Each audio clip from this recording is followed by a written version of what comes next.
హైదరాబాద్లో ఉన్న ఈ ప్రత్యేకమైన ఆలయం గురించి మీకు తెలుసా? ప్రపంచవ్యాప్తంగా ఇలాంటి అద్భుతమైన, శక్తివంతమైన దేవాలయాలు కేవలం 4 మాత్రమే ఉన్నాయి. అందులో ఒకటి మన భాగ్యనగరమైన హైదరాబాద్లోని అయోధ్యనాథ్ మందిర్, శాస్త్రిపురంలో ఉంది. ఈ ఆలయ ప్రత్యేకత ఏమిటి? ఈ ఆలయంలో ఉన్న ప్రధాన విగ్రహం ఏకశిల. ఆ ఒక్క రాయిపై 1 లేదా 2 కాదు, 30కి పైగా దేవతామూర్తులు చెక్కబడి ఉంటాయి. చూడగానే మొత్తం రామాయణ గాథ మరియు వైకుంఠం కనిపిస్తాయి. ఇలాంటి ప్రత్యేకమైన శిల్పాలు ప్రపంచవ్యాప్తంగా కేవలం 4 చోట్ల మాత్రమే ఉన్నాయి.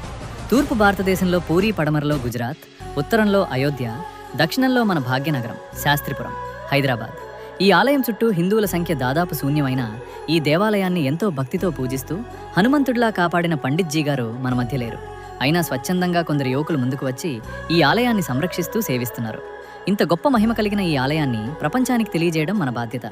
ఆలయాన్ని కాపాడుతున్న యువతకు మనం ఒక భరోసాగా నిలిచి, ఇది మన భక్తిని, ఐక్యతను చూపించే సమయం. ఆంజనేయ స్వామి ధైర్యంతో రామభక్తుల్లా ఈ శ్రీరామనవమి సందర్భంగా అక్కడ జరిగే ఉత్సవాలకు మనమందరం వెళ్ళి మన భక్తి, శక్తి, ఐక్యతను చూపుదాం.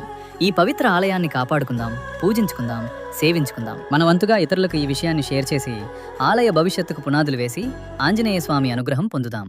జై శ్రీరామ్.